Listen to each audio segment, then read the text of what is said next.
Hello, welcome to the channel. My name is Joseph Pith and this is the Pith Take.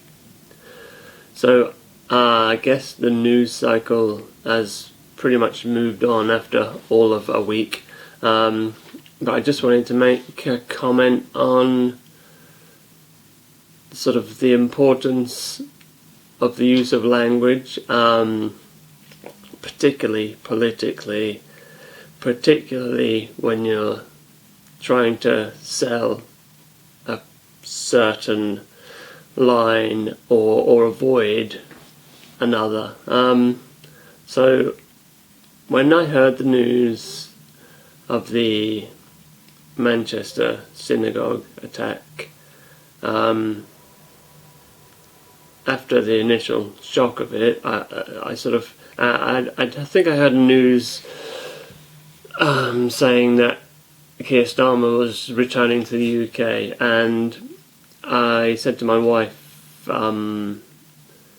firstly, you can be pretty sure he's not sat on a plane furiously scribbling notes about what he's going to say.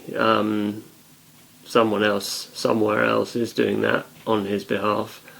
And then I was thinking, given how this looks, or how it appeared at that time and then did transpire to be, how is this going to be spun? And that's where the language comes in. So, as many people will know, in the summer of 2024 we had some fairly significant unrest, shall we say, in the UK, off the back of just unthinkable attack on young girls in Southport. Now, you can have whatever opinions you like on that, but actually I think the police inquiry following it sort of said that the majority of the unrest and upset was from local people rather than what we were told. And that's one thing, but the main thing was how our own Prime Minister went on national television and condemned the entire affair as far-right thuggery, I believe. I utterly condemn the far-right thuggery we've seen this weekend. Obviously, that was language that perhaps he didn't write that. It's unlikely that he wrote that. But somebody did, purposely, quite intentionally, choose that language.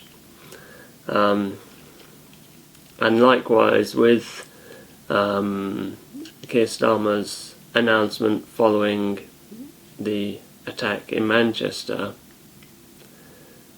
the language was very carefully chosen.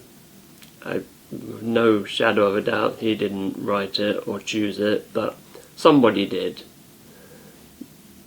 with knowing full well what they were hoping to achieve with that. And on that occasion, a week ago or just over, they chose to, I think he termed it as a vile individual. Earlier today, on Yom Kippur, a vile individual committed a terrorist attack. Now, granted, it was an individual, and that's about where the accuracy, and a vile individual at that, actually. But if you're going to, the point being, on both those occasions, a year apart, that language was very carefully chosen, and you're very purposefully trying to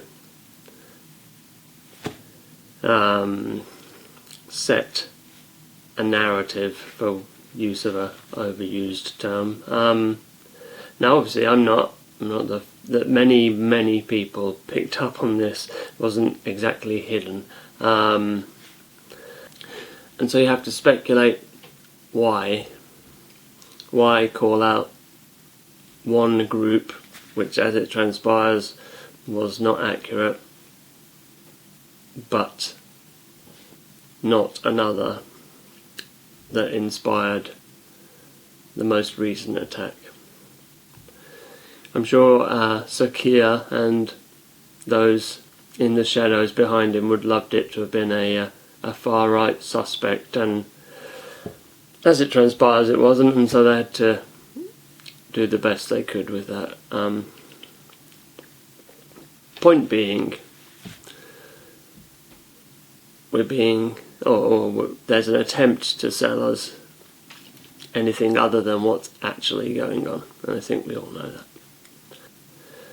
And to close, I just want to play my favourite Keir Starmer clip ever, where he seems to have mixed up his bedroom bants with his conference speech. The return of the sausages. The return of the sausages. The return of the sausages. I'll see you in the next one.